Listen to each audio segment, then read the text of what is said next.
Hi, this is the voice, Michael Chiavello. You're listening to the Premium Oddscast, hosted by leading MMA odds maker Nick Kalikas, fight scientist and author of Fightnomics, Reed Kuhn, and MMA journalist Brian Heminger. The absolute best UFC betting info, hits, statistics, and analysis from the most respected authority in mixed martial arts betting, MMAoddsbreaker.com.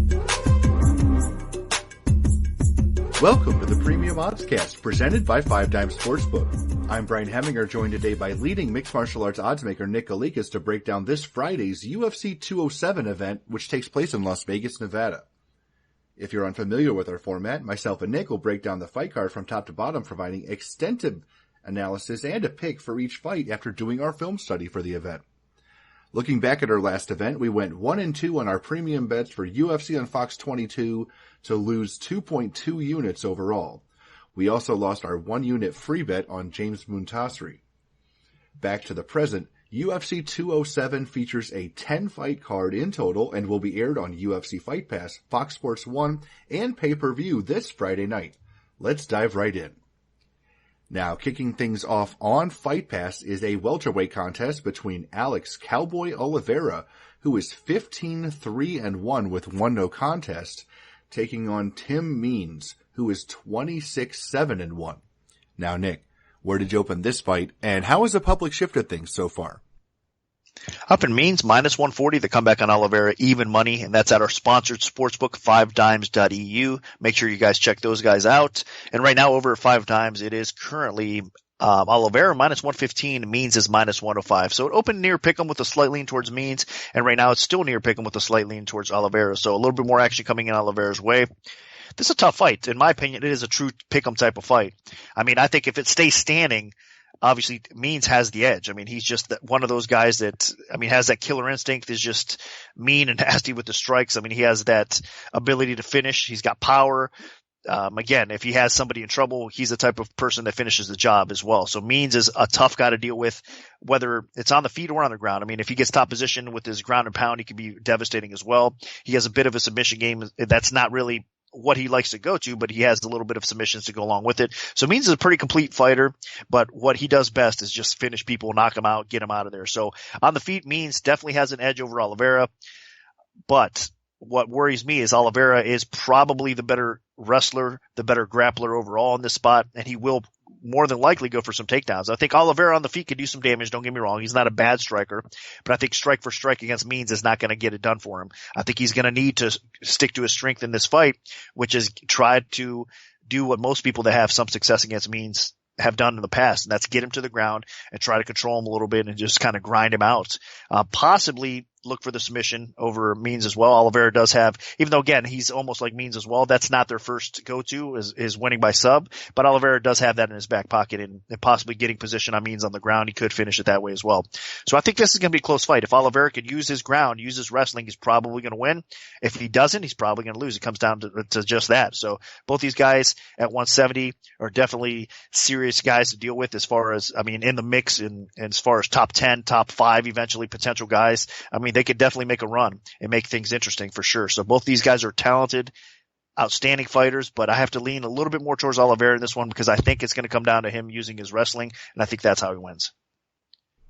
When Alex Oliveira initially came to the UFC, I always thought of him as more of a kickboxer, a striker, mainly because of his performance against Gilbert Burns.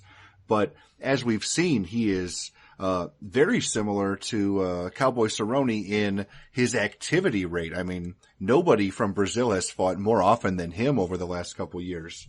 Now, I wasn't a big fan of the way he addressed his last fight, where he came in just 6 or 7 pounds overweight against Will Brooks and then had a big size and strength advantage against him and then was able to win via late TKO. But now that he's moving back up to 170 pounds and hopefully staying there, he'll be at a more even playing field. And against Tim Means, this is also a guy that had a huge size in the lightweight division and ended up moving up permanently to welterweight. And so both of these guys have a lot in common in that regard. But Oliveira, even though he does come from a bit of a striking background, his advantage in this fight is absolutely the ground. He has been very aggressive with his takedowns in fights, and you saw that in the Will Brooks fight where he was actually able to take down Will Brooks 4 times. I know he was aided by the fact that Brooks had a bit of a rib issue, but that was really impressive. Same thing in the James Montastri fight. He had picked up 2 more takedowns in that fight, helped him win a really one-sided unanimous decision. And he's been very aggressive with his takedowns in other fights as well. You look at against KJ Nunes, he had 3 more takedowns. You look against Joe Merritt, 5 takedowns. So Alex Oliveira has really kind of turned to the grappling side of things, and it's been working out really well for him. The only times it hasn't worked out has been against really, really talented grapplers like Donald Cerrone and Gilbert Burns, who were able to eventually submit him. Now, against Tim Means, I don't see Tim Means submitting him. If Alex Oliveira gets on top of Means, I can just see Oliveira grinding this out. I don't know if he can get a finish, but I can see him winning a decision.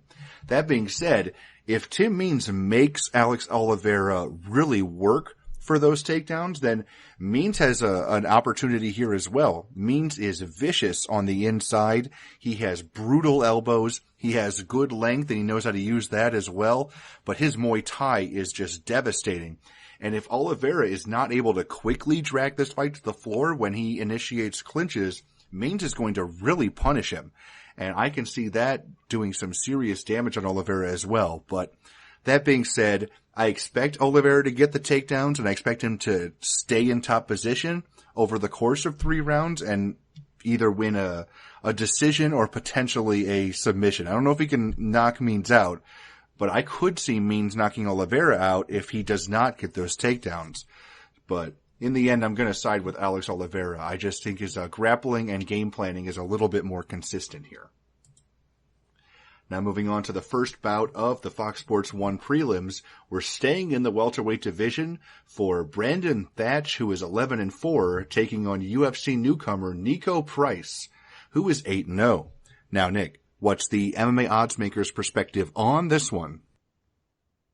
Up in Thatch minus 380, the comeback on Price at plus 260. There's been a big drop. Right now it's Thatch minus 190, the comeback on Price is plus 165 at 5-9. So more dog action coming in, everybody fading Thatch. And if you look at what he's done recently, Thatch, I mean, he had all that buzz and hype around him when he first made his UFC debut, and he was delivering, man. A lot of people thought that this guy would be a contender in the welterweight division one day.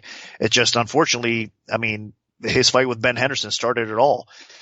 He got exposed in that fight. He was doing pretty good early on in that fight, obviously. But again, Ben Henderson, in my opinion, is a true lightweight, even though he's, likes to perform at welterweight or whatnot. I mean, the division for him, and he was champion at lightweight. So he faced a smaller guy, and the smaller guy ended up hanging in there and then took over the fight as it went. And you got to give him credit. But after that, it seems like it was all downhill, because then he gets stunned by Gunnar Nelson early in that fight. On the feet, actually, and then got choked out. And then, of course, Sire last time got him as well. So he's on a 3-fight skid, but against 3 very solid competitors, all better than Nico Price. And it's going to come into play here. So I think a lot of people are just kind of throwing Thatch away, thinking, oh, this guy's done. He's past it. He's not as good as we all thought. His chin is suspect. His cardio suspect. He's just not that good. And we have an undefeated prospect in Nico Price coming in here with an 8-0 resume or record, I believe. And he's got most of those by knockout. So it's not a good matchup for Thatch. I mean, Price should be able to knock him out. And you know what? That is a very good possibility, but I think that's what's drawing more of the action in here. A lot of people are just fading Thatch to fade him here against an undefeated prospect that has a little bit of power. I'll get into Price right now, actually, to describe him a little bit better for those that might not know much about him. Price, again, undefeated. I mean, 8-0 resume against guys that aren't very good. I mean, he's fought a couple guys that are okay, but I mean, if you compare resumes, there's no doubt Thatch has a much deeper resume as far as quality competition goes. So Price hasn't really fought good competition along the way in his career thus far to get that 8-0 mark. But overall, he's a long fighter for 170. I mean, he definitely has some length on him. He is aggressive from opening bell, whether it's on the ground, whether it's on the feet. I mean, he's just a very wild, aggressive type of fighter. So he's definitely dangerous, because when he exchanges on the feet, he throws everything with power. I mean, he definitely is the type of fighter that goes for the finish right away. And he tends to get in those standing wars with people. And he does get a bit sloppy at times because of that. But if he gets in a standing just firefight with Thatch, I mean, he could have some success because Thatch's chin, again, is very suspect. So Price could land on that chin and possibly put him out. Now, as far as wrestling goes, Price does also go for takedowns often. I mean, he's capable of getting them again against lesser competition. Thatch, I know he's been put on his back before, and I think that's going to be a way Price might win this fight as well, but I think it's going to be a lot more difficult than it has been in the past for him. So I think Price's wrestling still needs work. It's a weakness of his, honestly, overall. And I think that Thatch is probably going to be okay in that department. So I honestly think Thatch might be the better wrestler overall in this spot here, especially early on in this fight. So for Price, he still has a long way to go. I think he's still raw. He is getting better fight by fight, but he has to prove to me that he belongs in the UFC. So they're giving him a shot here against a guy that he could possibly beat the way he matches up with him. I just don't think he's going to get it done. I don't have a lot of confidence in Thatch. How could you with the way he's looked recently?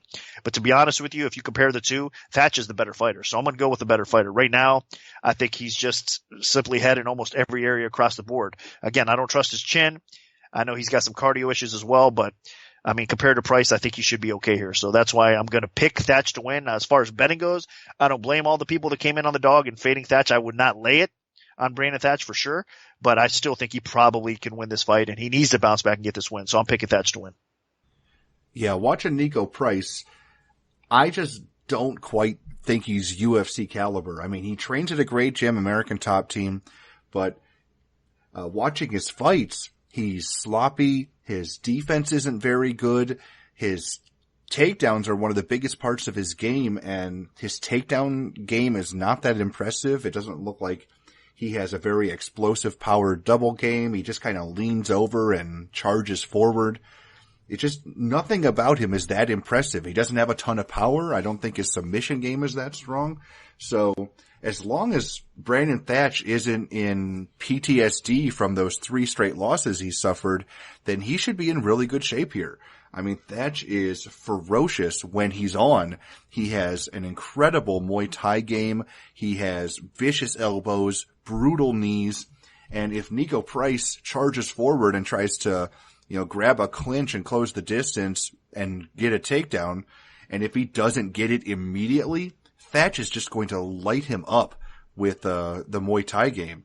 So even though Thatch isn't as good of a prospect as we all thought he was back in the day when he first came to the UFC and had those amazing quick finishes in his first couple fights, I still think Thatch has enough skill and devastating finishing ability to put away Nico Price, who seriously, at times watching him, he just leaves himself so wide open to just get blasted on the feet.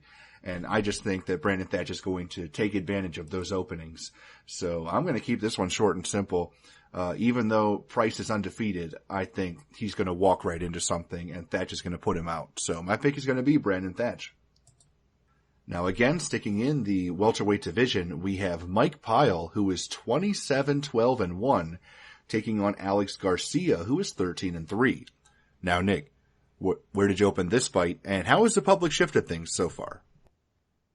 Up in Garcia, minus 180, the comeback on Pyle at plus 140. This line has stayed basically steady. It's minus 175 right now for Garcia. The comeback on Pyle is at plus 155. So line margins have tightened up a little bit. And there is two-way action coming in this fight as well. People are betting the dog here for sure in Pyle. I mean, there might be some value. Another one, we were talking about prospects not living up to the hype. Brandon Thatch is definitely one. Alex Garcia is another one. A lot of people thought this guy would be a title contender at 170. I mean, with his skill set, trains at good camp, obviously a TriStar. So he's got good training partners around him. The guy has outstanding wrestling. I mean, the guy's just a beast. He's got good power on the feet. He's got some skill on the feet. He's technically sound almost in every spot. The problem with Garcia is his chin is a bit suspect and his cardio lets him down at times as well. So his defense lacks in some areas. So that's what's been, his, I think, Achilles heel in the past. I mean, it's definitely been not living up to expectations for Garcia with his performances. Of course, he's getting a fight now that he can possibly win. I mean, Pyle is 41 years old. The guy has put on some decent performances, even as of late. It hasn't been that bad for him. So he's going to be a test to Garcia because Pyle definitely has, again, the skill set. If you compare the two, I mean, if Mike Pyle was in his prime right now, I'd probably have no doubt in picking him over a guy like Garcia, but he really is not. I mean, even though he's had some decent performances, I mean, I think he still might have Garcia in cardio, which is amazing. But as far as strike for strike goes, I know Pyle has a little bit of length over Garcia, and he could be maybe problematic in the clinch area. But I still think that Garcia is the more devastating striker of the two. He's got more of the power. I think Garcia is the better wrestler. He's got to have to be careful because Pyle has a sneaky guard. Of course, we all know that as well. He's capable of submitting people, but I think Garcia should be okay in that spot.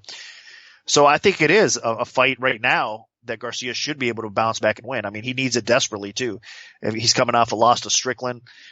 Strickland looked great in that fight. Garcia hung in there at the beginning. He definitely made it an interesting fight, but he didn't get the job done, and then he lost to Magny a couple fights before that. In between, he has a win over Zwick. So Garcia desperately needs to get back on track and be relevant in the welterweight division, where Pyle, in my opinion, is at the stage where we're not sure when he's going to retire. This could be his last fight, could be the next fight. Who knows? I mean, he's been in the sport for so long. You got to give the guy credit.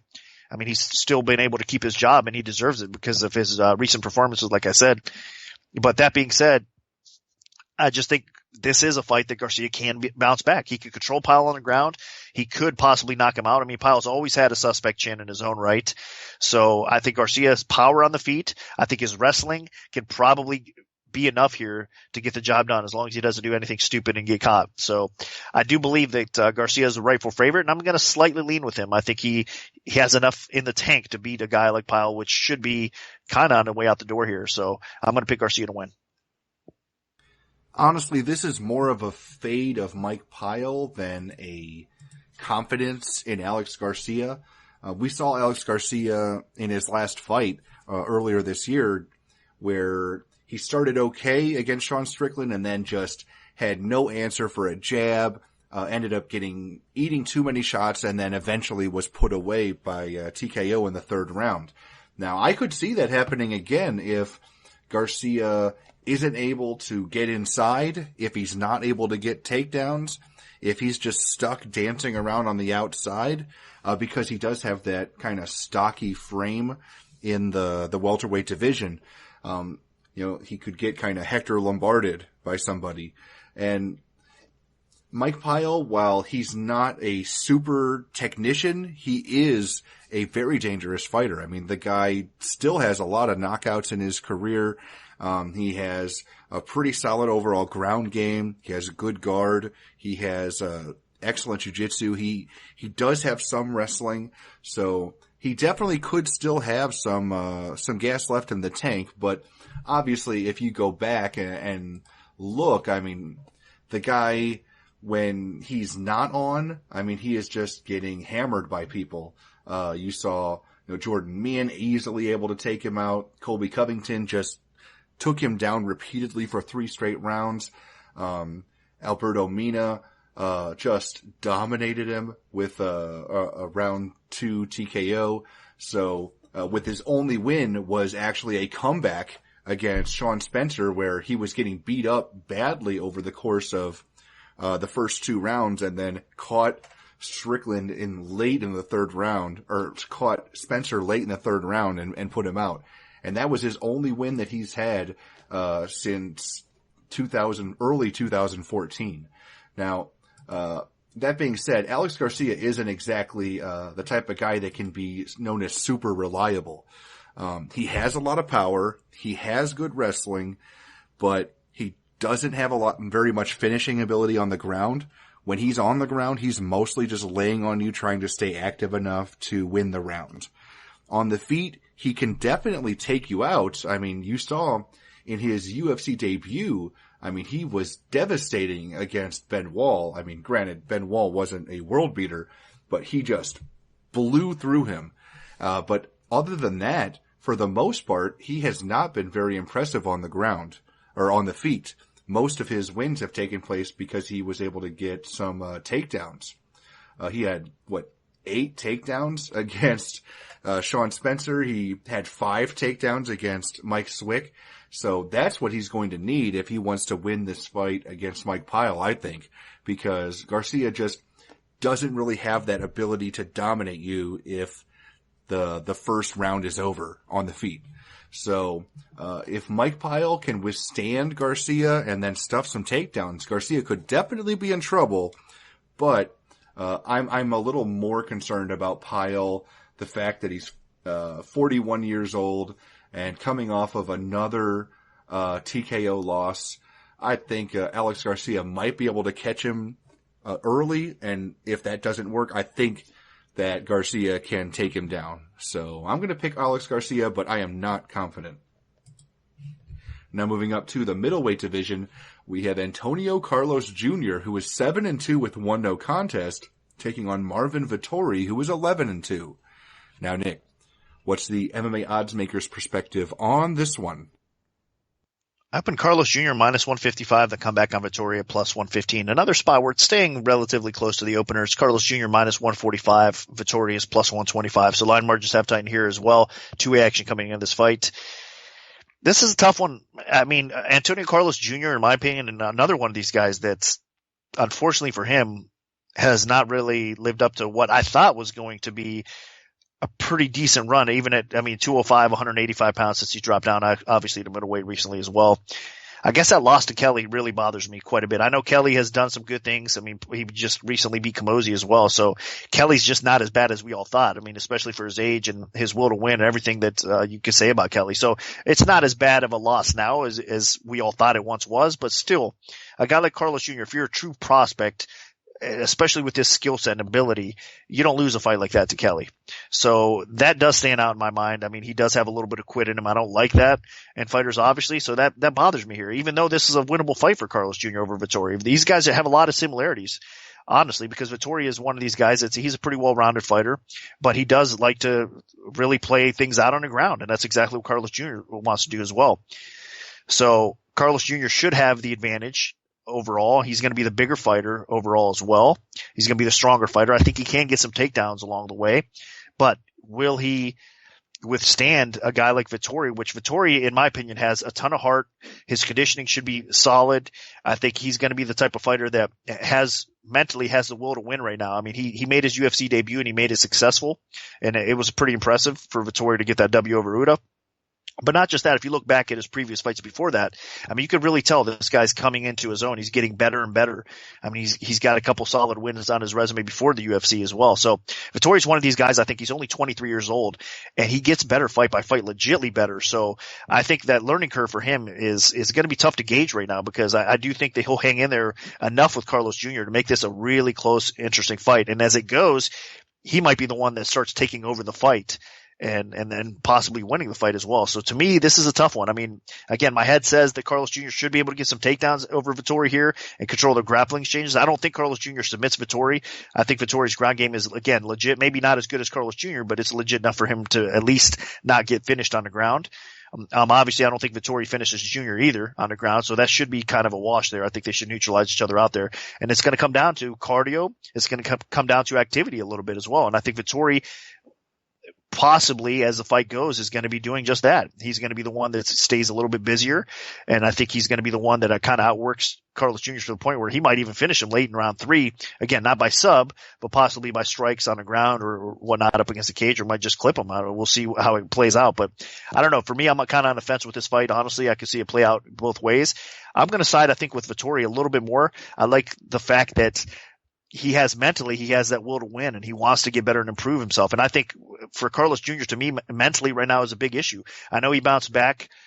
He had a pretty solid win in his last fight over Guimarães, but still, I think there's question marks for his confidence, in my opinion. And I think Vettori's one that I have no question marks. I think he's a very confident fighter right now. So all that said, a close fight. I'm going to go with a more confident fighter. I think Vettori, again, probably maybe loses the early first part of this fight, maybe round 1, and then starts taking over round 2, round 3, and wins the fight. So I'll lean a little bit more towards this way. I'll lean towards the dog Vettori. And I'm going to come in the other way. Vettori does seem like a prospect with some good talent. You know, kid out of Italy. He had a nice run in Venator, picked up a win over a UFC vet in Igor Araujo, and then picks up a win over Uda in his UFC debut. But I think he still has a lot more to prove. He hasn't really been that impressive on the feet, watching him fight.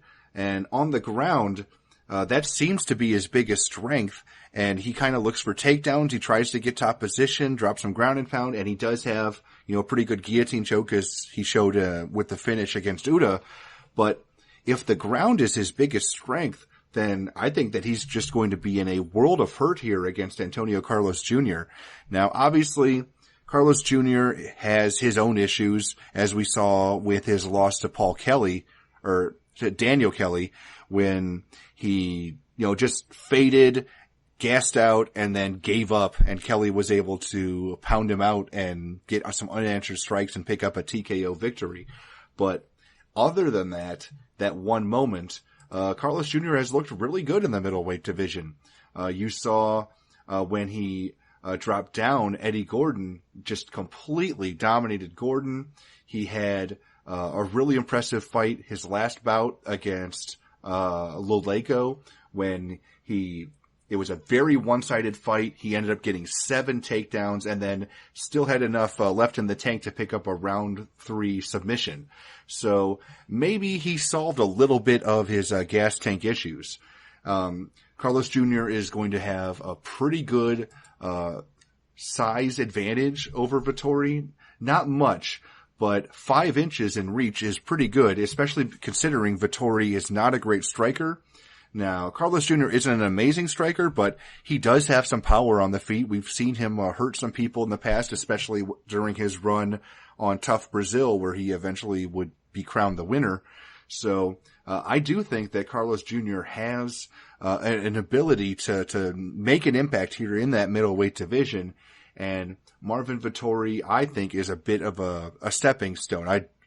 I think Vettori has the ability to stick around in the UFC middleweight division, but I just don't think his ground game compares favorably here against Carlos Jr. And the only way Vettori wins is if Carlos Jr. completely gasses and gives up, like in that Kelly fight. And I just don't see that happening again. So I'm going to side with Antonio Carlos Jr., potentially winning by submission.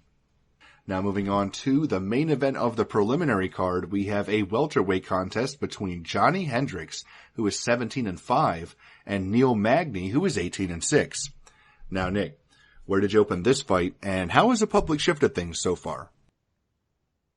Up in Hendricks, -130. The comeback on Magny, -110.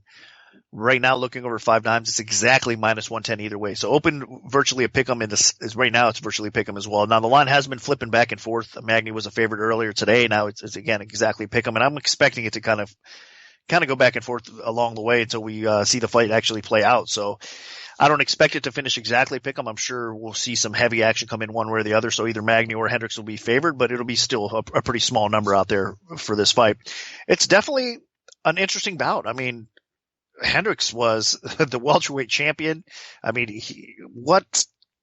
amazing how quickly things changed. I mean, and then he goes out there and obviously loses the belt to a very competitive Robbie Lawler in that fight. Honestly, it could have went his way, so he could have probably held on to that strap along the way. But after that, of course, the Stephen Thompson fight just devastated him, in my opinion.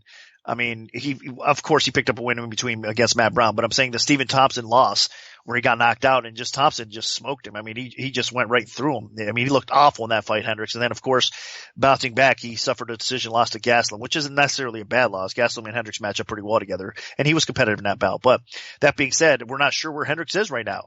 And Magny, of course, we all know, I mean, outside of his last fight against Larkin, which stylistically ended up being a nightmare matchup for him, this fight against Hendricks, I mean, Magny's faced wrestlers in the past, strong wrestlers that were able to take him down, and Magny's had extreme success against all of them. I mean, he has a win over Gastelum, which just beat him. You can't do the MMA math thing. You got to throw that out the window. And Gastelum actually started, turning up the heat a little bit as that fight went with Magny. It was a 5-rounder, of course. But that being said, I think it'll be another competitive fight here. I just find it hard to believe that, I mean, Hendricks has dropped off that bad. We'll see here, I guess, this weekend with Hendricks and Magny how it plays out. But Hendricks does have that dynamite in his hands. He's got a ton of knockout power that I still think he has in his back pocket that people are forgetting about. And not just that. I mean, obviously he has a wrestling advantage over Magny. Now, Magny's wrestling has improved to the point where he's done, again, really good against solid wrestlers in the past. Actually has gotten top position and even mounted them in the past as well. So Magny is definitely game anywhere that the fight takes place. He's going to have an extreme reach advantage on the feet over Hendricks as well. And Hendricks' striking hasn't looked that good. So I understand why it seems like the majority of the public out there is picking Magny to win this fight over Hendricks. They've lost all faith in Hendricks. I don't know. I just think that, Hendricks has fought some tough competition lately, as has Magny, of course, but I think that this is his fight to prove that he still belongs and he's still relevant. So for me, I'm going to slightly lean towards Hendricks a little bit. I think he still has a little bit left in the tank, and I think he's going to prove that here against Magny. Again, I wouldn't be surprised. Magny has been rocked. He's been dropped. He's been knocked out before. I mean, he usually recovers fairly quickly, but I think Hendricks could put it on him enough where he does wobble Magny and possibly put him out there. If not, Hendricks should be able to get some takedowns over Magny as well, and I think he probably does enough to stay out of submission trouble. So Hendricks, I mean, we'll see if he goes out there and lays an egg and Magny just runs right through him, then he probably is done. You can stick a fork in him and say forget about it. But for right now, I want to have a little bit of faith left in Hendricks. I mean, again, former welterweight champion. He's been in there with the best of the best of the best. Not that Magny's fought any bums recently, but still, I still give him the very, very slight edge in this fight over Magny. So I'm going to pick Hendricks to win. Not a confident pick, but I'm going to pick him to win. My main issue in this fight is how much does Johnny Hendricks have left? Now, obviously he's looked terrible in his last two fights, but in his defense, that was against two of the best guys in the entire division in Stephen Thompson, who might be the best welterweight in the planet, and Kelvin Gastelum, who beat Hendricks and then moved up in weight and beat a top 10 middleweight in his last fight by TKO. So, it's not like he lost to bums. And even his loss to Robbie Lawler to lose his belt was a controversial loss that could have gone his way. So, Johnny Hendricks still hasn't lost to somebody that would prove that he's not worthy of being a top 10 fighter. But this fight might be the one that puts me over the edge. Now, Hendricks obviously has a ton of power in his left hand. He's a former multiple-time national champion wrestler, and he has used that wrestling to his advantage to win fights. You saw it with his repeated takedowns against Carlos Condit to win a decision. You saw it with his takedowns against Matt Brown to bounce back and win a decision. And if he can get the takedown game going, then I think that the door is open for a victory against Neil Magny. My main issue is Hendricks expends a lot of energy when he goes to the wrestling game plan, and Neil Magny feasts on guys that tap themselves out a little bit of energy, and then Magny just pours it on in rounds 2 and 3 and is either able to win decisions or TKO people just because they can't keep up with him. On the feet, Hendricks definitely has the power edge over Magny, but Magny is going to have 11 freaking inches in reach over him. And Magny's starting to use that reach pretty well. You've seen him start to pick guys apart with the jab, and then he can throw with some power. He has good volume on the feet. And Magny even picked up an impressive victory over Gastelum as well. So that is a huge, huge feather in his cap, probably the biggest feather in his cap out of all of his wins, even Hector Lombard. So if Magny shows up and is able to avoid getting blasted by that just devastating left hook of Johnny Hendricks, then I can see Magny pulling this out. It's just all about him staying conscious, because Neil Magny's biggest issue right now is the fact that he does not have a good chin, and at times his defense leaves something to be desired.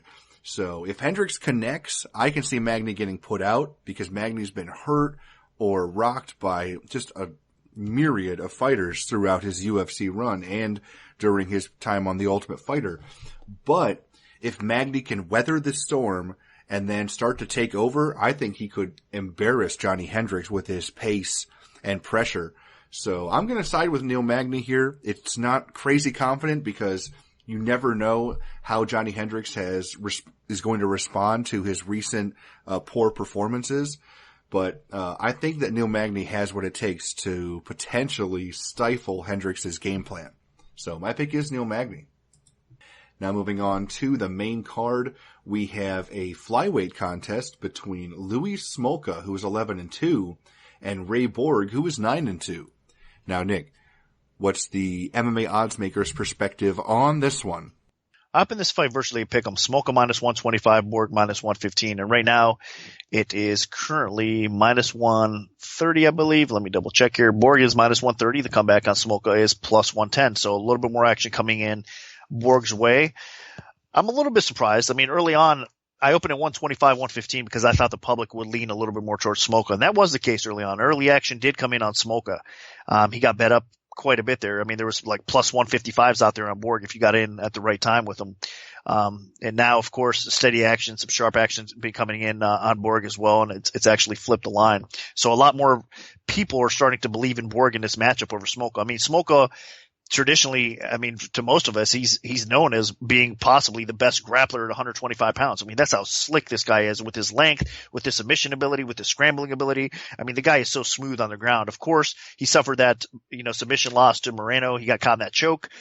Credit Moreno in that spot, but it just showed like Smolka's not invincible on the ground. I mean, he is beatable a little bit there, but overall, he usually has the ability to dominate most of his opponents on the ground. And then even on the feet, I mean, Smolka has that length, and he's got some striking ability to make life miserable for people on the feet as well. He's going to have a huge advantage over Borg as far as reach goes. He's going to be taller. He's going to be just longer. He's going to have, I believe, about 5 inches of pure reach over Borg. So he's got that advantage on the feet for sure. But that being said, Borg, in my opinion, is one of the best grapplers at 125 pounds, underrated as heck. I mean, if you look at Borg's loss recently to Scoggins, look, you can understand it a little bit, in my opinion, because Scoggins' wrestling is way underrated. I mean, he's probably was one of the better wrestlers again at 125 pounds. Scoggins was able to control Borg, keep him on the ground, and, didn't let Borg do what he does best. If you look in the past, every time Borg's been put on his back against wrestlers or whatnot, some of the competition he's faced before, he's been able to scramble out of those bad spots and get superior position and then end up doing his thing on the ground, which people cannot hang with Borg in most cases on the ground either. So he's been able to do that. Scoggins was able to shut it all down. Now, can Smolka control or have that much control on the ground over a guy like Borg? I don't think he can. I don't think he's going to have the success that Scoggins did. I think even if Smolka gets top position, Borg's going to be able to get out of there, reverse things, end up on top position, and then control Smolka a little bit better on the ground. So I believe that Borg out of the two is the better grappler. He is a superior, I think, jiu-jitsu practitioner of the two as well. Both these guys offensively can definitely get it done, but I think defensively, I would expect Borg to be a little bit better. I think Smolka can leave that neck out there. I think Borg can definitely take advantage of that and possibly sub him and finish him there as well. So I think Borg is the better wrestler. I think Borg on the feet, a lot of people probably don't give him much credit, but he's not bad. He's got some speed. He's got some power. He utilizes his kicks well. So I think he can hang with Smolka even on the feet. It'll be close. It'll be interesting, and it'll be tough for him to get around that reach, but I think he could do it. So if this fight plays out on the feet, it'll be close, and I think Borg will hang in there. And if it plays on the ground, I think actually it's Borg's advantage on the ground as well. So in my opinion, I believe that Borg is a better fighter, and I think he's going to win this fight. So at the current price right now, even at $130 or so, I still think it's the right way to go with Borg. So I'm going to pick him to win this fight. I think he probably either grinds Smolka out and wins on the cards, or he does find a finish along the way. He probably grabs his neck and finishes him that way. So I just think Borg has more ways to win this fight. I think he is the better grappler, and I'm going to pick him to win. And I'm going to come in the other way. I just don't see the grinding part happening. Ray Borg is spectacular on the ground. I mean, we've seen it.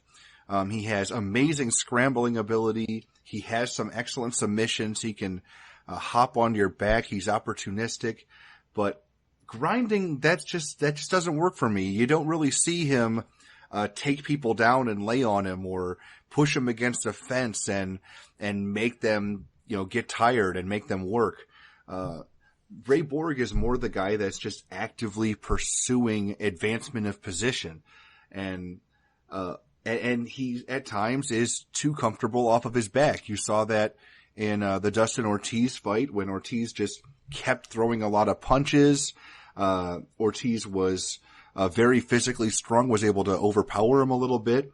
And then you saw it especially in the last fight against Justin Scoggins, where Scoggins was really dominant on the feet, and then as Borg started to tire a little bit, Scoggins just took the fight to the floor, and Borg had no answer for Scoggins being in top position.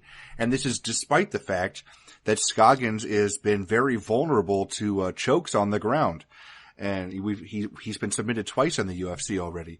So I think Borg is still a little young in the game, and I think he could be in some trouble here against Smolka. Borg's stand-up is still a work in progress, and while Smolka isn't a world beater on the feet, I do think that Smolka's kicking game is better than anything Borg offers on the feet. So I can see Smolka having an edge on the feet, And if the fight goes to the floor, I think Smolka is the better wrestler. And Smolka is an excellent scrambler as well, as you saw in the Ben Wen fight, where he just repeatedly was able to get the better of the scrambles and then just poured on the ground and pound. And that is one thing Smolka does really well, is he strikes in transition extremely well on the ground.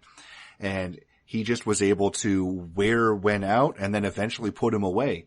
And I don't know if he can finish Ray Borg, but I can see Luis Smolka securing top position over the course of this fight and staying more than active enough to keep it. And then I can see Borg throwing up a crafty guard and trying to catch Smolka in all kinds of things and then trying to catch sweeps. And I just think Smolka will shut most of them down and stay in top position long enough to win a decision. So I disagree with the current line movement. I think Luis Smolka has a really good shot of pulling this off. I think people are more just fading Smolka because of his loss to Brandon Moreno. And as we saw in Moreno's last fight, the kid's really good. He knows what he's doing. I think it was a little flukish, but Moreno is better than we all thought he was. So, Ray Borg is talented, but I think Smolka is experienced enough to win this fight. So I'm going to side with Smolka.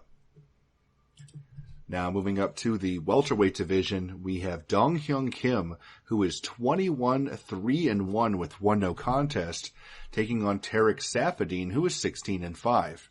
Now, Nick, where did you open this fight, and how has the public shifted things so far? I put Kim minus 145, the comeback on Saffiedine at plus 105. And right now, looking over 5 dimes, it's Kim minus 140, Saffiedine is plus 120. So virtually the same. Line margins have tightened up there as well. 2-way action coming in on this fight. Seems like the popular opinion out there is Kim. I get it. I mean, especially if you look back at, Saffiedine has been a little bit shaky as of late. A lot of people think he's definitely on the decline. And Kim, even though you see some signs of it as well, he's performed and looked a little bit better as of late as well. So Kim is not, I guess, labeled as the decline type of fighter as much, even though Kim's 5 years older than Saffiedine. In my opinion, that's a little bit surprising. It seems like Saffiedine's been around for a long, long time, and he should be the older fighter of the two. But yeah, Kim has 5 years over him. So that being said, Saffiedine is an old 30 as far as MMA years concerned, for sure. I mean, there's no doubt about that. But with all of it, how they match up stylistically, I mean, we know what Kim likes to do. On the feet, Kim's okay. He's got a little bit of pop in his punches and kicks, but he's a grinder. He wants to get the fight to the ground. He wants to pin you up against a cage. He wants to just make life miserable for you and get the job done on the floor more times than not. So he's a grinder that, has the ability to just dominate fighters and control the tempo of the fight and dictate the pace and get the scorecards more times than not with a little bit of power to go along with it. Now, Saffiedine is definitely the more technical striker on the feet. He's got a little bit underrated power. I mean, he's only officially knocked one person out in his career. But that being said, I think his power is a little bit underrated. He's got more pop in his punches than that. And if anything, if there's any weakness to Kim, it's been his chin. I mean, he's been knocked out 3 times throughout his career. All 3 of those were his losses, of course. So Saffiedine could, if anybody, Saffiedine could clip that chin and possibly put him out. I wouldn't be shocked that way either. And Saffiedine overall as a whole, he's been working on his ground game. He's always been a technically sound striker. So he knows that he's had to kind of amp up his wrestling, his takedown defense to be able to survive in a deep, deep welterweight division. And he's done that. I mean, that's what's kept him relevant in the game. He's been able to basically sprawl, brawl. He's got good takedown defense.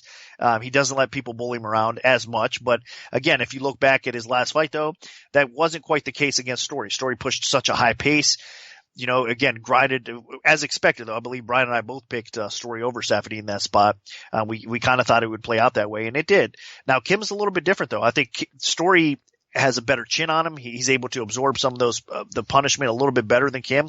I think if Saffiedine starts to let his hands go a little bit along the way, I think he could give Kim a lot of problems. So I think this is kind of, not that it's an easy fight, but it's an easier fight for Saffiedine than Story was, to be honest with you, in that spot. So this is kind of a head scratcher to me because I think Kim is just getting a little bit too much respect, in my opinion, and Saffiedine's probably not getting enough. But again, with the injuries, with the layoff, how Saffiedine's performed as of late, overall, I get it. I understand it. So for me, this is virtually a toss-up fight. I think I'm going to have to lean a little bit more towards Saffiedine, though, as an underdog here in this spot, though. I think a lot of people, again, are expecting Kim to just basically push a higher pace and control the action.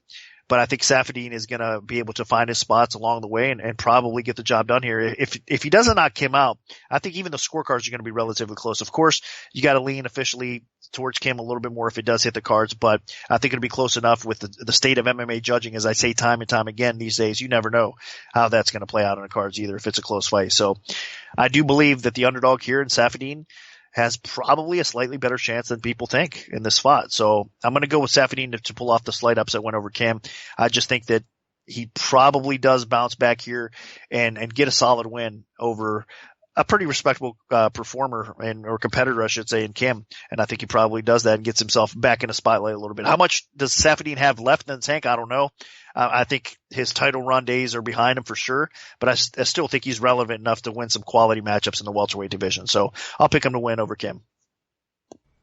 And I definitely have to disagree on Tarek Safadine letting his hands go. I mean, since when has he ever really let his hands go? He's always kind of been the type of fighter that is too willing to pick his spots, more accustomed to throwing leg kicks from distance. He fights very cautiously, and I've watched him for years, and I can't even remember a time that he even hurt somebody on the feet.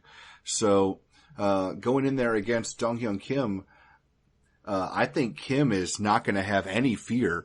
The only issue I have is I'm a little concerned that Kim might bring back that crazy knockout artist Kim that was trying to get on the highlight reels and win the knockout of the night bonuses, because he had that nice little stretch where he had two crazy knockouts over Eric Silva and John Hathaway, and then he tried to do it again against Tyron Woodley and just got absolutely destroyed during a spinning back fist attempt and put out cold in the first round. Since then, he's gotten a lot smarter. He's picked up 2 victories on the ground, against Josh Berkman and then most recently, Dominic Waters, I believe. So Kim has definitely wisened up. He's gone back to his roots of that grinding judo style. Get in, get top position, use your size, use your strength, and just wear people out and put them away. If he does that against Tarek Safadine, he should be in great shape. It's just all about he needs to close the distance against Safadine without getting clocked from a counter, and he needs to get Safadine to the ground. Now, Safadine has shown pretty good takedown defense over the course of his career. He's at about 88%, but he really hasn't faced a lot of great wrestlers so far in his UFC run. Rick Story didn't really land a lot of takedowns, but he did stay in Safadine's face and used a lot of pressure. So that was a bit of a different style of fight than what I expect Dong Hyun Kim to bring, because I don't think Kim is going to just stand and trade with him. But I can see Dong Hyun Kim closing that distance, getting inside, and just frustrating him. So for me, it's just all about whether or not Kim can close the distance and whether or not he can drag Safadine to the ground. Because if he does, Kim is so big and so strong that I think it's going to be very difficult for Safadine to get back up. So I'm siding with Dong Hyun Kim. I think that he is going to be too big and strong for Safadine, and I don't see Safadine clipping him on the chin on the way in, even if Kim's chin is worse than Rick Story's was. So I'm siding with Kim, not crazy confident, but I do think that wrestling and size is going to be the difference here. Now, moving down to the bantamweight division, we have a number 1 contenders fight between TJ Dillashaw, who is 14-3, and John Lineker, who is 29-7. Now, Nick, what's the MMA odds maker's perspective on this one? Up in Dillashaw minus 190, the comeback on Lineker at plus 150. Right now, looking for 5 dimes, Dillashaw got bet up a little bit. It's minus 235 for Dillashaw. The comeback on Lineker is plus 195. I get it. I mean, Dillashaw, in my opinion, should still be wearing a belt. I thought he won the fight against Dominic Cruz. It was a close fight, so not one that you could cry bad decision or whatnot about, because it was definitely a competitive fight. But I do think that Dillashaw won that fight, and I think he is the best bantamweight in the world right now. So Lineker coming off of an impressive performance over Dotson. I mean, I haven't seen anybody make Dotson look like that in a fight, even though Dotson was successful. And I mean, as far as he had his moments in that fight for sure, Lineker, just that relentless pressure that he put on Dotson, and I mean, just that won him the fight, basically. Dotson was landing some clean blows along the way. He hits like a truck. We all know that Dotson has that speed and power that can do some damage, and Lineker just absorbed it, and he kept on coming, man. I mean, he just such heavy hands and such relentless pace that he sets on people, and his cardio seems to be getting better as well. So a lot of good things to like about Lineker. Even at bantamweight, even though he's undersized a little bit, he still performs the same as he was in the flyweight division. So obviously in that spot. Now, of course, again, Dotson was another guy that was a flyweight, though. Dillashaw here is not a flyweight. He is a true bantamweight. He's a strong fighter. He's going to be the bigger man here as well. He's got speed. He's got power. He's got that movement. Again, he's got that experience. He's got that confidence. He's got that swag. Everything you like to see in a champion, or former champion, I should say, in Dillashaw, he's got it right now. So this is a big step up in competition, even though he's had some pretty quality wins recently. Lineker has on his resume. Dillashaw's still a step above him. And I think that's why you got to kind of side with Dillashaw. In my opinion, Lineker, I mean, that chin is just, what can you say? It's granite. I mean, it's definitely amazing, because he's been clipped by some really good, powerful fighters, and his chin is just held up. So it's going to be tough to get Lineker out of there. But that defense at times, I mean, he blocks with his face. Now he's been getting a little bit better. He's tightened things up defensively recently as well. I thought he was going to get clobbered a little bit more in that Dotson fight than he did. So you got to give him credit there. He is making improvements that has been needed in his game, Lineker has. But against Dillashaw, I mean, he does have that knockout power. And again, he does have that speed and that movement, and of course the wrestling to go along with it. That Dillashaw is just the better fighter of the two. Can Lineker make this an ugly fight, maybe put some pressure on Dillashaw and possibly clip him? Yeah, I wouldn't lay the juice, honestly, in this spot, even though I'm going to pick Dillashaw to win. And I think more times than not, he should get the job done because he is the better fighter. I still wouldn't lay 2-1 or over against a guy like Lineker right now. He's just got way too much power, and he's got too much momentum right now and confidence going into this fight. Not that Dillashaw does not, but I just think it's tough to lay 2-1 against a guy like that until we see him come back down to reality a little bit. And I think that probably will be this fight, but you never know, man. You cannot count Lineker out in this point, at this stage in the game at all. I mean, the guy is on a mission, to get a shot at the title, and it looks like even at bantamweight, he could be that close. I mean, he wins this fight over Dillashaw, he's definitely knocking on that door. So interesting fight. I still got to lean towards Dillashaw. I do think he's the best bantamweight in the world right now, so I'm going to pick him to win. And I have to side with Dillashaw as well. John Lineker definitely has a chance to win this fight. Anybody with the power of Lineker and the aggression of Lineker, if they can connect with the right shot, they can win any fight. And TJ Dillashaw has been knocked out before by John Dodson in that tough finale. Dillashaw has been rocked before by Hugo Viana, so it's definitely not out of the realm of possibility that John Lineker could connect with something just absolutely nasty and put Dillashaw out cold. It could absolutely happen. That being said, the advances that we've seen TJ Dillashaw make over the course of the last few years during his run to the title and then his run as the champion, I don't see Lineker comparing. Dillashaw has such good movement. He has excellent counters. He is very unorthodox with his attack. He comes at you from all kinds of angles. Now, it's not quite to the level of movement that Dominic Cruz uses, and he's not quite as much of a student of the game as Cruz, but Dillashaw makes up for that with power, with pace, with aggression, and with the ability to really put away opponents if he can start to accumulate. And when he smells blood, he definitely goes for it. There's no better evidence than in his fights against Renan Barao, where he just turned it up a notch and then took him out. So TJ Dillashaw is a very violent and dangerous opponent for John Lineker. And one thing that people aren't really talking about that much is the fact that Dillashaw has great wrestling. And Lineker, if you go back and see some of his performances where he did not do as well in the featherweight division, it was because people were able to take him down. You go back, it was Ali Bagautinov had a great performance against him because he just repeatedly put Lineker on his back and kept him there and really frustrated him. And I could see Dillashaw mixing in some takedowns in this fight just to kind of throw a wrinkle against Lineker. And I can see him getting those takedowns. So TJ Dillashaw is a very dynamic fighter. He is just the more versatile fighter than Lineker, who I think is a little more one-dimensional. It's a very exciting dimension. There's no doubt about that. And he definitely does have the ability to end the fight at any moment if he can connect.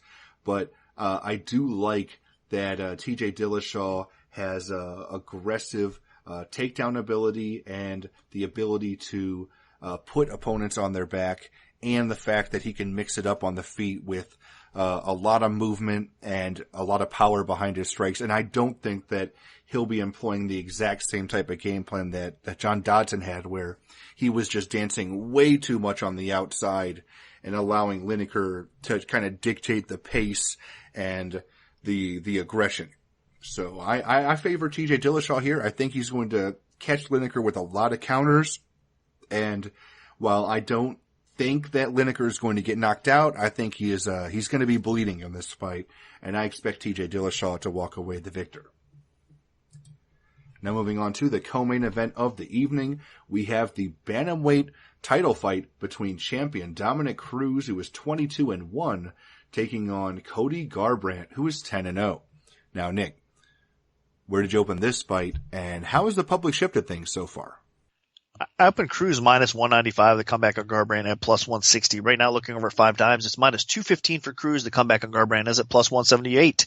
So right now, line margins have tightened up a little bit, and more action has come in on Cruz since the opener.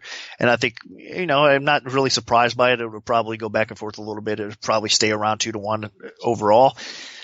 So close to the opening spot here. And I think it's fair. I mean, Cruz obviously, again, he's fought the who's who. I mean, if you look back, he's even fought the likes of Demetrius Johnson, and he's got to win over him. He's fought Benavidez. He's got to win over, I mean, Cruz has just fought everybody, including his wars and his rivalry there with Uriah Faber, which, by the way, have been pretty competitive fights overall, including the last one. He deserved to win that one, obviously, over Faber, but still.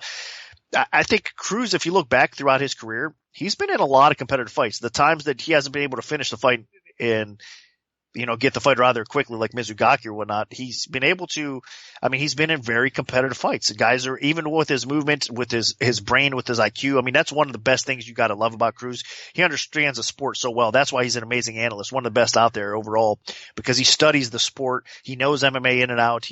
Everything about his opponents, he dissects well. He's just a very intelligent fighter. Now, in my opinion, all that has helped him build him into what he is. He's got obviously the natural ability to back all that up with his skill set. He's got the movement again. A lot of people are trying to mock his style because he's been so successful with it in the past. He's got really good, clean technical stand-up to go along with it. He's got good wrestling. He's just a very complete fighter. He's got a submission game on the ground. Even though he doesn't tend to use that offensive submission game as much as you'd like to see, he still has everything. He's a total package. So Cruz is definitely deserving to be champion, even though I thought, again, I mentioned the last fight, Dillashaw beat him for that title. He's still right up there. And the guy has been arguably one of the best bantamweights ever since he's held that strap originally. So Cruz is the man, and he's the guy to beat. And Garbrandt, you wouldn't think, honestly, if you look at it, is Garbrandt the guy to get the title shot and win against a dominant champion like Cruz has been throughout, the history of the bantamweight division? Shouldn't be the guy. But you know what? The sport's crazy. And a lot of people were saying Garbrandt didn't even deserve this title shot. And I honestly think he's got a chance to win his fight. So I'm going to go against the grain here as well. Garbrandt has speed. He's got that special type of knockout power that, man, he doesn't need much. It doesn't look like he's put much into his punches, but man, they land and they land hard, and he's capable of clipping people. And putting them down. He's showed that time and time again. And Cruz, the thing with Cruz is, he does have good defense. He's one of the best defensive fighters for sure at 135 pounds with his movement, but he can be clipped. Uriah Faber was able to drop him. He's been clipped and rocked in fights before. So I believe if Garbrandt touches that chin, especially these days where Cruz, in my opinion, even though he's looked okay since his injuries and, his comeback here, he's looked pretty decent. I still don't think he's the fighter he was before all that stuff. So in my opinion, Cruz is on a little bit of a decline. And in my opinion, Garbrandt's confidence level right now is at an all-time high. He believes that he can knock Cruz out. I mean, and half the game is honestly a mental aspect. I mean, you can ask these fighters time and time again if they're mentally prepared, mentally confident enough. I mean, it definitely elevates their game while they're in the cage, and they could do some special things from time to time. I think you can't really get in Cruz's head, but if anybody has done okay with that type of stuff, it's been Garbrandt. I mean, Cruz didn't even think that Garbrandt deserved the title shot. And not just that, they've been going on with this crazy war with Garbrandt's telling me, I'm going to knock you out and whatnot. It's just been mental warfare at its finest, really, with Garbrandt. So you got to give him credit there. That's not going to win him the fight, but that certainly doesn't hurt his chances here. It's just a weird matchup, I think. Stylistically, for Cruz, it's just a strange fight overall. And I think Garbrandt, with his wrestling background and with his hand speed and with his knockout power, you can never count the guy out. So I really do believe that Garbrandt is going to come in here and put on a better show than a lot of people are expecting, and possibly dethrone the champion Cruz, and maybe ends it by knockout, his first knockout loss ever to the hands of Garbrandt, which wouldn't be that shocking. I mean, if you look at it again, Garbrandt's one of those special strikers. I know you can look back and see some of the guys he has not finished in the past, with one of them being actually not too long ago with Briones. I mean, he went to decision with Briones, and Briones was actually very competitive with him. So it doesn't make sense if you look back through. I mean, Cruz should win this fight, but again, this is a crazy sport. I believe Garbrandt actually matches up pretty well with Cruz, and I think we're going to see it kind of play out. I wouldn't be surprised at all if Garbrandt gets the upset win. So I'm going to go against the grain here, against the early betting action coming in on Cruz, and I'm going to pick Garbrandt to pull off the upset win and become the new bantamweight champion. This isn't the same Dominic Cruz that we were used to, because he's better. I think you saw that with his return against Mitsugaki when he actually got a finish, which is so rare for Dominic Cruz. And then he came out and just the fact that he had an evenly matched fight against TJ Dillashaw should have proven a lot, because in my opinion, TJ Dillashaw is a top 5 fighter pound for pound. And Dominic Cruz was able to go out there toe to toe with him and have a very evenly matched, compelling main event. Just a great fight. And then obviously Dominic Cruz dominated Uriah Faber in that trilogy fight. And he's finally back here against Cody Garbrandt. And for me, Cody's just getting this fight too early. He's gone out there and Garbrandt has put away most of his opponents, and he's looked great so far in his run to the top of the UFC. But to me, his best win is over Thomas Almeida. He doesn't have a quality win over a top opponent in the bantamweight division. Nobody that's fought for a title other than, say, Mitsugaki in the WEC like 8 years ago, if that even counts.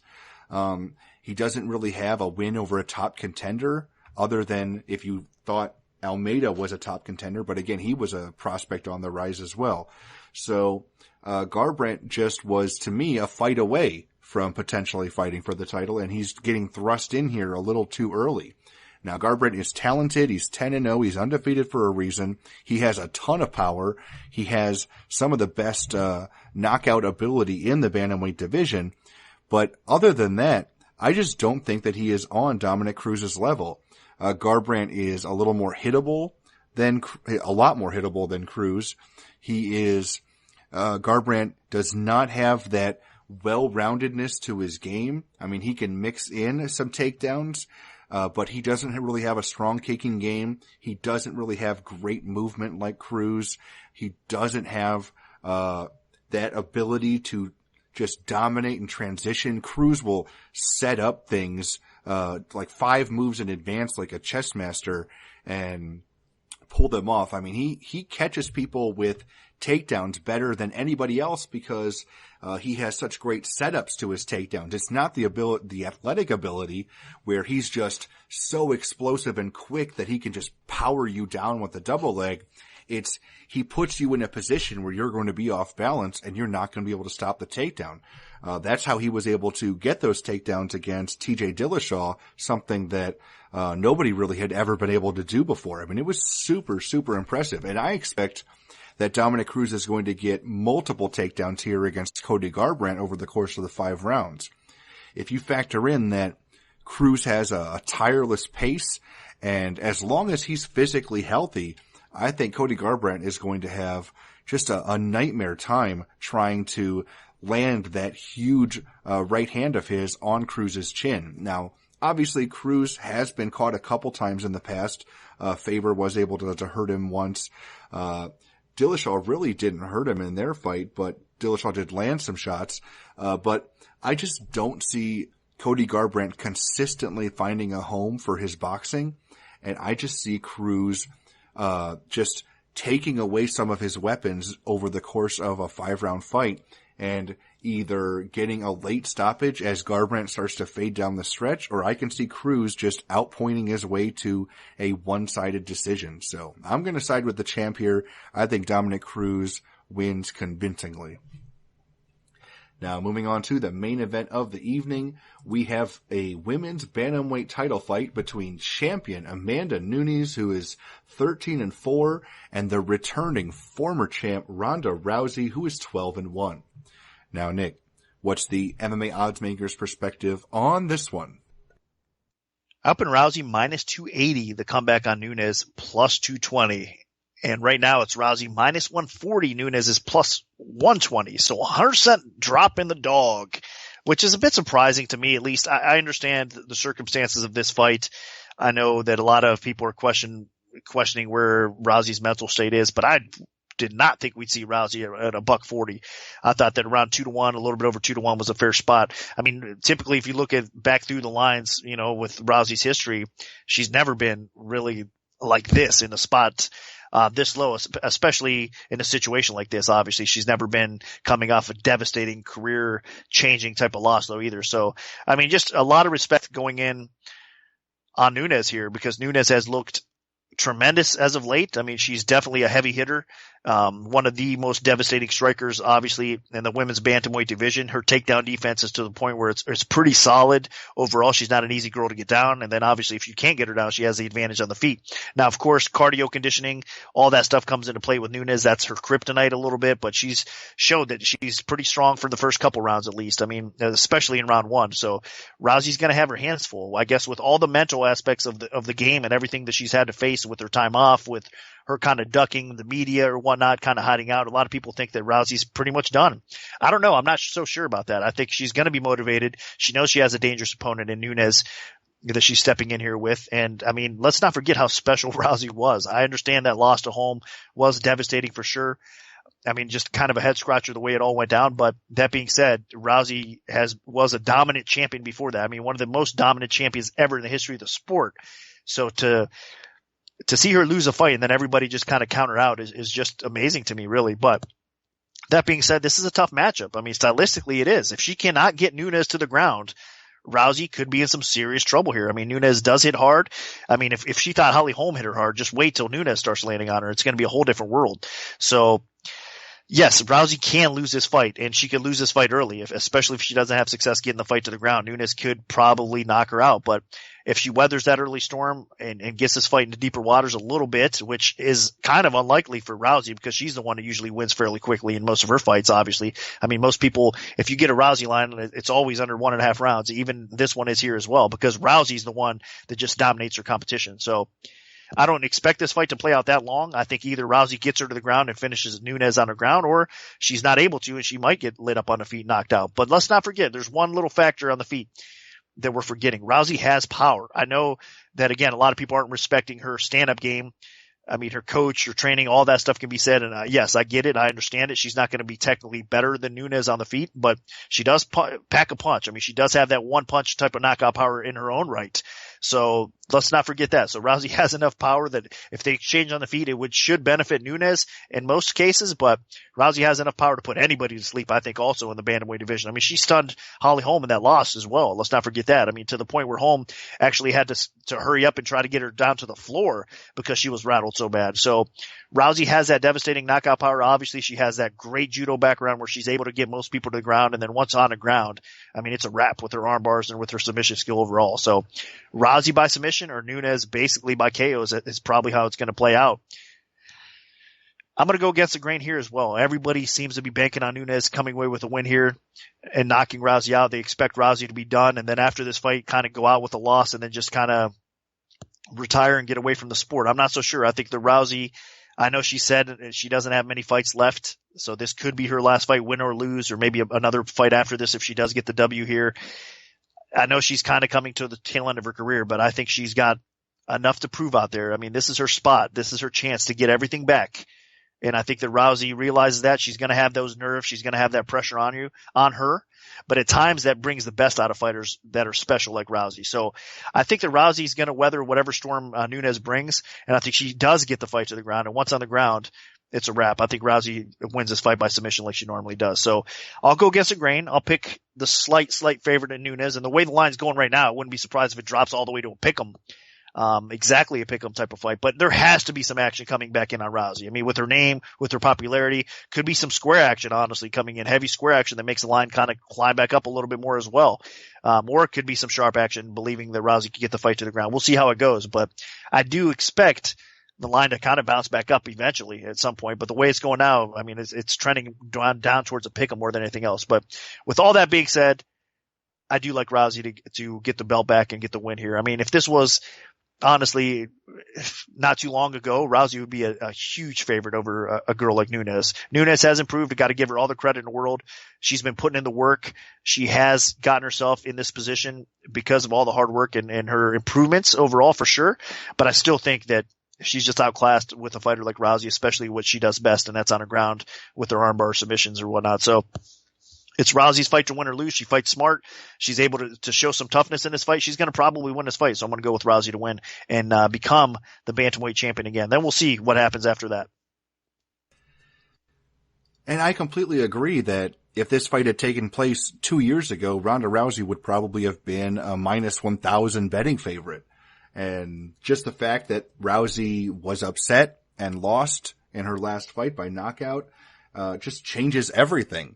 Ronda Rousey was this unstoppable force in women's MMA. Like, it wasn't just about if she would win, it was how quick she would win. Would her opponents even last a minute? When Ronda fought Holly Holm, some of my friends had bets on if the fight would last 30 seconds, between 30 and 60 seconds, or longer than 60 seconds. Those were the three bets you could place. And just, it's crazy to think that that's the aura of invincibility that Ronda had about her heading into that fight. But it's true. I mean, she was just so dominant. Now, obviously, that aura of invincibility has been shattered a bit, but don't forget, Ronda Rousey is still incredibly talented, a nasty, nasty threat in terms of power on the feet and especially on the ground, where she just has that unbelievable ability to find arm bars from just about any location and just completely devastate her opponents. Now, Amanda Nunes, she is a very talented fighter. I will give her all the credit in the world. She has had a nice run in the UFC where even in all of her fights, she has had moments where she was completely dominant. Even her loss to Kat Zingano, she started that fight extremely well, gained top position, was just battering Zingano on the ground, but she didn't put her away and then started to gas, and then Zingano turned the tide on her and then ended up picking up a stoppage victory with ground and pound. So realistically, if Ronda Rousey's patient here, she could have a better chance at victory. Because Nunes does gas after about a round and a half.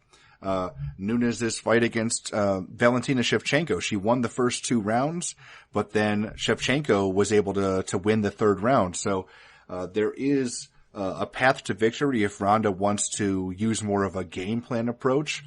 But if she goes back to her tried and true method of just bull rushing her opponents, closing the distance, trying to drag this fight to the floor, or just throw down, then she can still win that way. It's just she has to be careful because Amanda Nunes has fight-changing power in her hands. Her right hand in particular is devastating. She has immense knockout power there, and her hands are lightning quick. She has good footwork. She's able to sit down on her punches. She could do to Ronda with her hands what Holly Holm was able to do with her feet. So if Ronda's not careful and she charges in with her hands low, she could be eating some huge shots.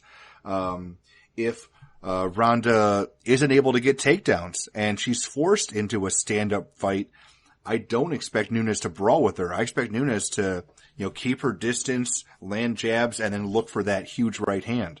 So Ronda's going to have to be a little careful here. She can't just come in, guns blazing, because that's what happened against Holly Holm, and she was charging face first into left hooks and jabs repeatedly as Holm was able to circle away from her. But that being said, Rousey still is dangerous. Even in the Holm fight, where she ended up getting, dominated, she still rocked Holly Holm and had her in trouble with just the one big punch she landed in that entire fight. So if Rousey is able to get on the inside and land some big shots, she could still put Amanda Nunes out. So I wouldn't put it past her, being extremely hyper aggressive in this fight. I think that that's not the best approach, just because of what can happen if she just waits it out and weathers the storm, this being a 5-round fight and all. But overall, I think Ronda Rousey is the more dynamic fighter. I know that Amanda Nunes has picked up a few submission victories in the UFC, but all of her submissions have come when she hurt her opponent on the feet and then had an opportunistic submission chance where she just dove on a rear naked choke against Miesha Tate and Sarah McMahon. So I don't see her getting the better of any grappling exchange with Ronda Rousey. I just think Rousey is too aggressive for her on the canvas, and it would just end up with Ronda doing something crazy, finding an arm, and potentially tapping her out. So I think Ronda Rousey still has what it takes. I don't think that, she's as invincible as she used to be, but I think this is a winnable fight for her, and as long as she doesn't walk face first into some huge right hands, then she should be the UFC Women's Bantamweight Champion when all is said and done this weekend. So that'll do it for our full event breakdown for UFC 207. Now, our premium bets for the event will be released this Thursday following the weigh-ins, so stay tuned for that if you're an MMA Oddsbreaker premium member. If we have a free play to give out, make sure to follow @MMAOB Premium on Twitter, because that's where we'll post them first. We can also notify you of our free bets via email alert if you prefer that method. Just send an email to picks@MMAOddsbreaker.com and we'll add you to a free bet mailing list. Special thanks to our sponsor, 5 Dimes Sportsbook. Good luck, everyone, and hopefully the betting gods are on your side this weekend.